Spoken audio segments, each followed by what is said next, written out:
les Africains parlent aux Africains. Les Africains parlent aux Africains. Une émission débat d'idées sur l'actualité du continent, une vision singulière et une lecture authentique de tout ce qui concerne l'Afrique et sa place dans le monde. Sous le signe de la sagesse africaine, tout seul, on va plus vite. Ensemble, on va plus loin.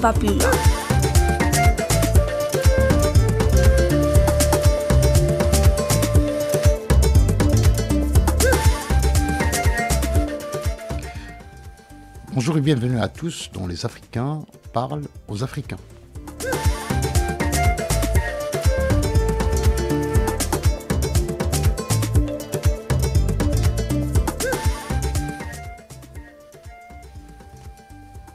L'UPC a demandé à intervenir sur 3 questions.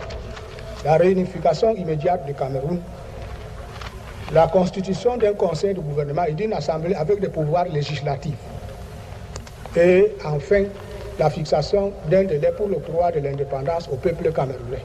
Telles sont, Monsieur le Président, les questions sur lesquelles le peuple de mon pays m'a mandaté pour venir ici. Je vous remercie, Monsieur le Président. C'était là un extrait d'un discours prononcé par le leader de la révolution camerounaise, un discours prononcé à l'ONU, Ruben Umnyubi. Ruben Umnyubi est le leader de l'Union des populations du Cameroun, l'UPC, le parti qui n'a pas cessé depuis sa création à revendiquer une indépendance réelle pour le Cameroun. Après ce discours, Ruben Umnyubi devient l'homme à abattre, mais aussi tous ceux et celles qui ont soutenu sa démarche. Je cite, « Ils ont massacré plus de 300 à 400 000 personnes, un vrai génocide. Ils ont pratiquement anéanti la race. Sagués contre armes automatiques, les Bamileke n'avaient aucune chance. Les villages avaient été rasés, un peu comme Attila. Il s'agit là d'un témoignage d'un pilote d'hélicoptère, Max Bardet, recueilli par François-Xavier Verschaab lorsqu'il a mené son enquête sur le massacre littéralement inouï d'une population camerounaise au tournant des années 60. Pour revenir sur ce massacre et sur l'assassinat de Ruben Umnyubi, j'ai le plaisir de recevoir aujourd'hui dans les studios d'Ifriqiya FM Mzoura El-Hayani. Bonsoir. Bonsoir. Et Samuel Akizimana. Mzoura El-Hayani, le massacre a ses origines. Tout a commencé au lendemain de la Deuxième Guerre mondiale. Oui. Comme en Algérie, au Sénégal, au Madagascar plus tard. Le refus était brutal. Le refus de l'administration coloniale d'écouter les peuples colonisés.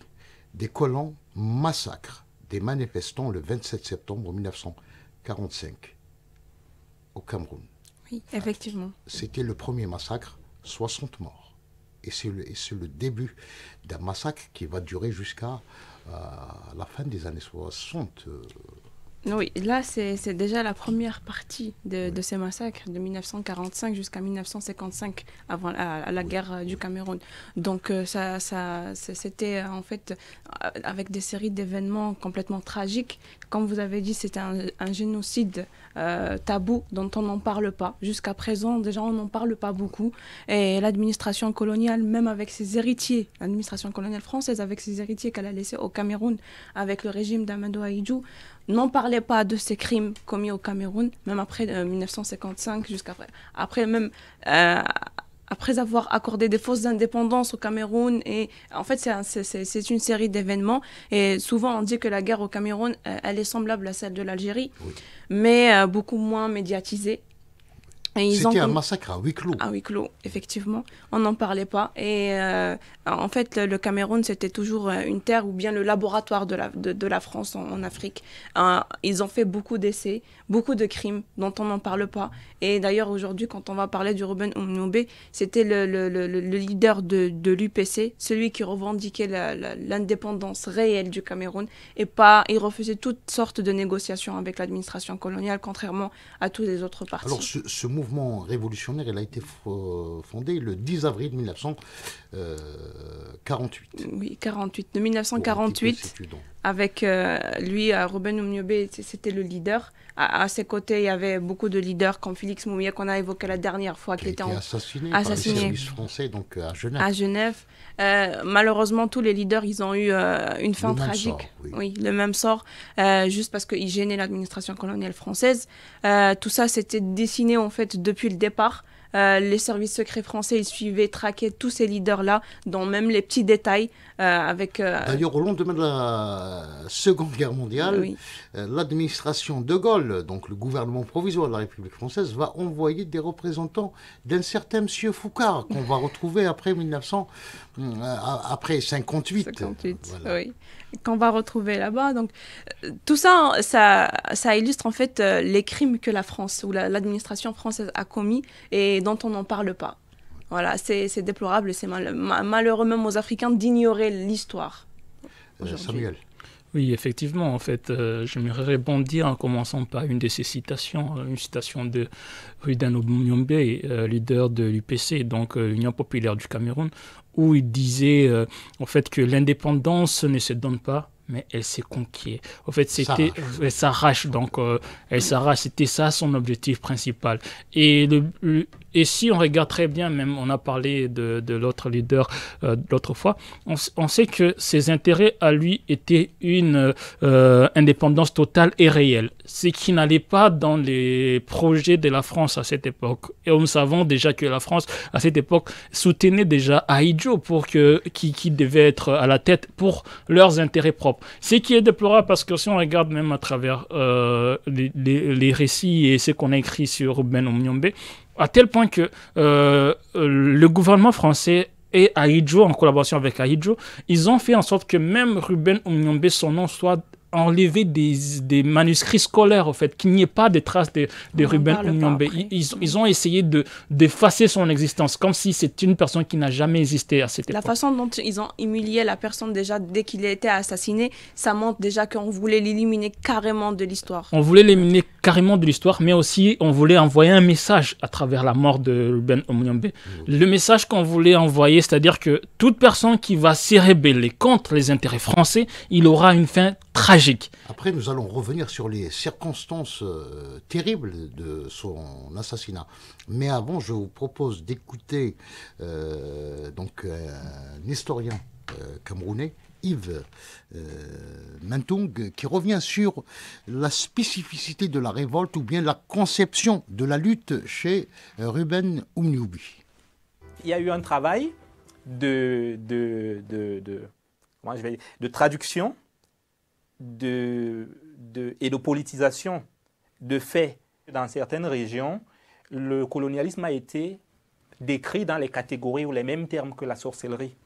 L'idée étant d'amener les gens à pouvoir conceptualiser le type de domination auquel ils faisaient face avec des références propres à leur imaginaire, à leur propre imaginaire. Ils ont eu l'intelligence de lier les revendications purement politiques, unification, indépendance et non intégration dans l'Union française, avec des problèmes, des revendications sectorielles concrètes liées aux conditions de vie des agriculteurs dans les villages, dont le cacao était par exemple brûlé lorsqu'il était jugé de très mauvaise qualité. Il y a vraiment chez lui une conception de l'indépendance qui n'est pas une indépendance des drapeaux, qui ne consiste pas à faire avec les colons et l'administration, la bureaucratie coloniale, une espèce de haute toi de l'âge, prends ta place.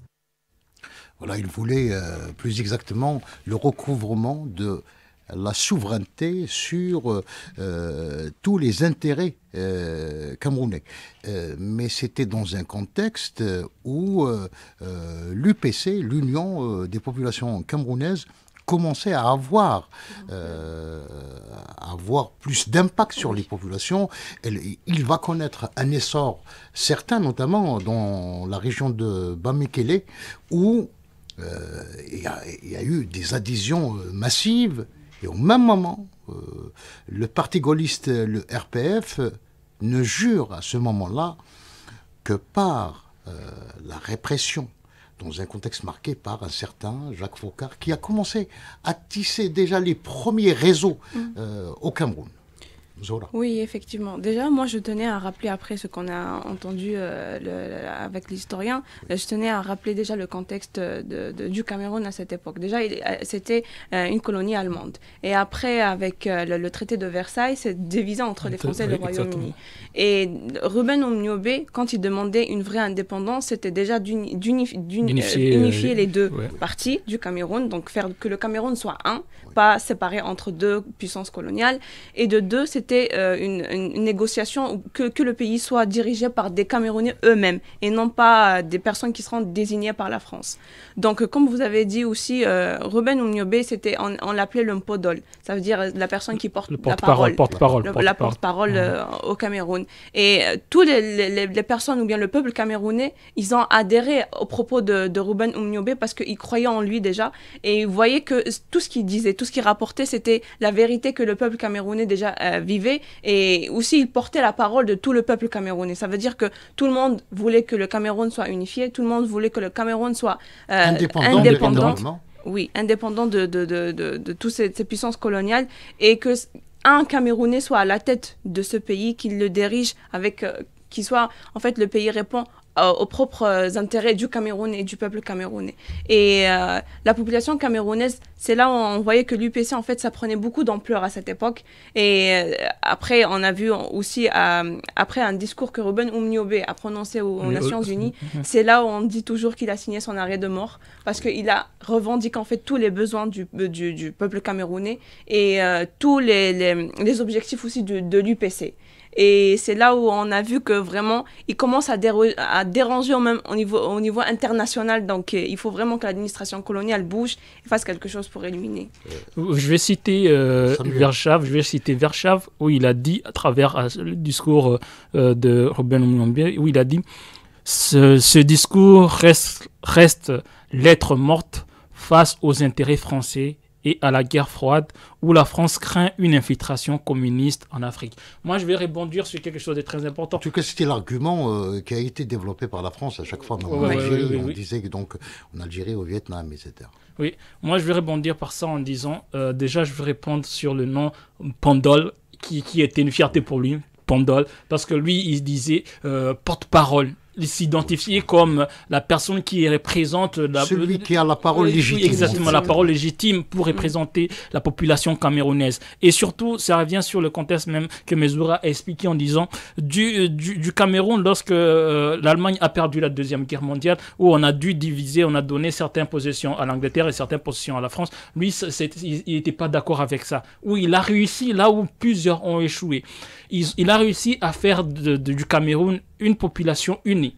Et non seulement ça, il devenait très dangereux pour la France parce qu'il était suivi. Et le nom Mpodol, en fait, c'est pas seulement lui qui s'est donné ça, en fait. Les gens lui ont donné ça, lui ont accordé ça. Notre porte-parole qui est le légitime pour donner pour parler en notre nom. C'était une personne aussi qui était clair, en fait. D'ailleurs, les services français avaient à l'époque manœuvré pour diviser les Camerounais en jouant sur les luttes tribales, mais ça n'a pas marché donc au mouvement indépendantiste. C'est là où on voit, en fait, c'est les méthodes que Ruben Oumniobé utilisait aussi au niveau du Cameroun, c'est qu'il s'adressait à chaque population ou bien à chaque tribu d'une façon différente, d'une façon où tout le monde adhérait en fait à ses propos, d'une façon où tout le monde le comprenait.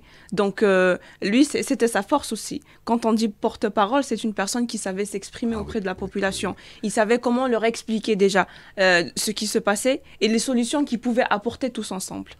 Le 13 juillet 1955, le haut-commissaire Roland Pré, donc on doit rappeler dans ce contexte que la France avait une sorte de régenté le Cameroun. C'est elle qui dirigeait à travers un haut-commissaire, Roland Pré, décrète l'interdiction du parti de Ruben Oumniobi et lance un mandat d'arrêt contre lui également.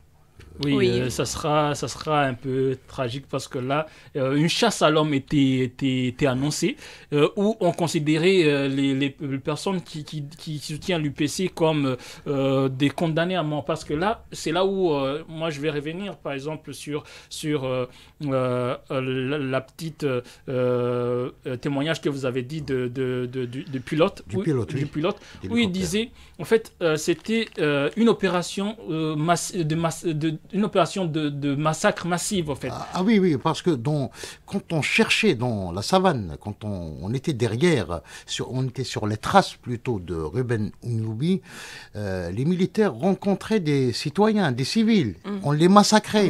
D'ailleurs, à un certain moment, les sentiers étaient bouchés par les cadavres de Camerounais. Donc, c'était un massacre.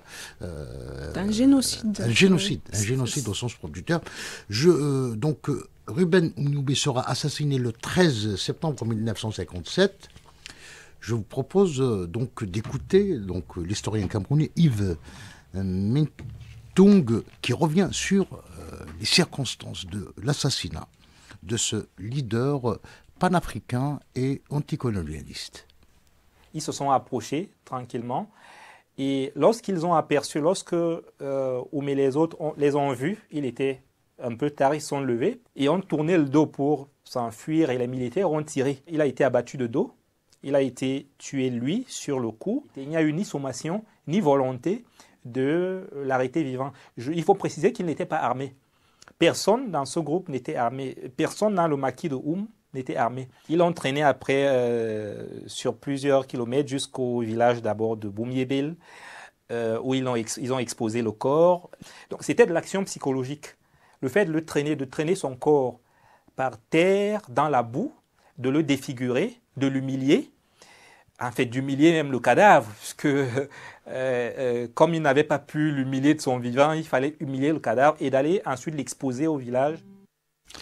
Je pense, Samuel voulait réagir donc à ce témoignage. Oui, je vais dire sur ce témoignage parce que ça me touche à cœur, parce que il voulait lancer un message. Et une personne comme Ruben Oumniobi, il faut regarder déjà, parce que quand il a prononcé son discours au sein des Nations Unies, nous savons déjà qu'il avait lancé son arrêt de mort là, c'était direct. Et une personne aussi à cette époque qui était une figure très importante sur la communauté internationale, parce qu'avec ce qu'il faisait, il faisait du bruit, etc.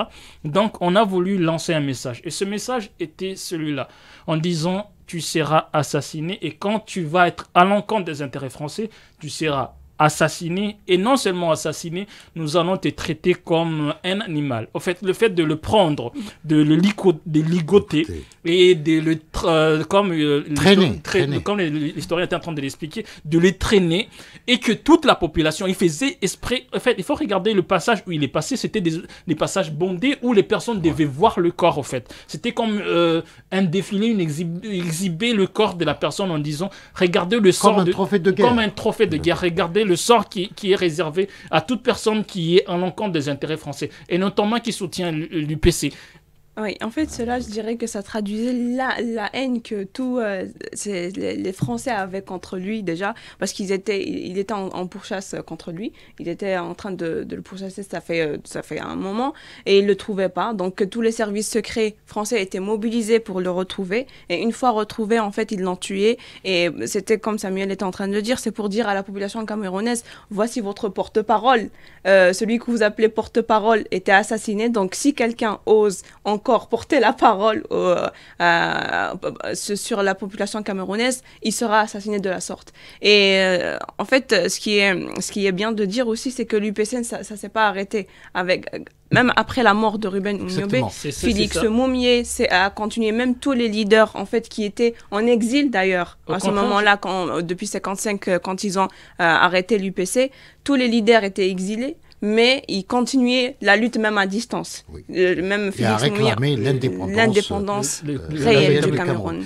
Mais l'assassinat donc de Ruben Umnyubi n'était pas l'aboutissement, c'est le début, le commencement d'un massacre horrible parce que à partir de 1958, avec la naissance du SDES Afrique et la création de la filiale camerounaise, donc des services de renseignement français, le CEDOC, on va mettre en place une nouvelle stratégie basée sur notamment la torture. Et entre 1960 et 1961, les historiens parlent d'un véritable oradour dans les camps de torture et d'extermination qui ont été établis un peu partout au Cameroun. Oui, parce que là, c'est là où on commence à voir des villages rasés, des tortures, exécutions sommaires.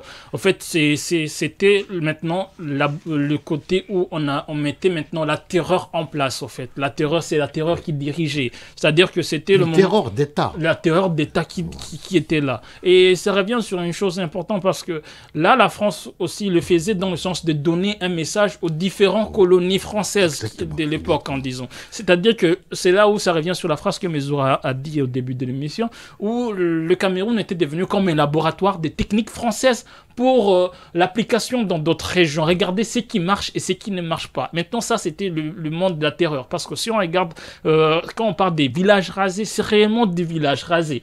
Quand on parle des tortures, quand on parle des exécutions sommaires, c'est réellement des exécutions sommaires. C'est-à-dire que la terreur s'est dirigée partout où il passait.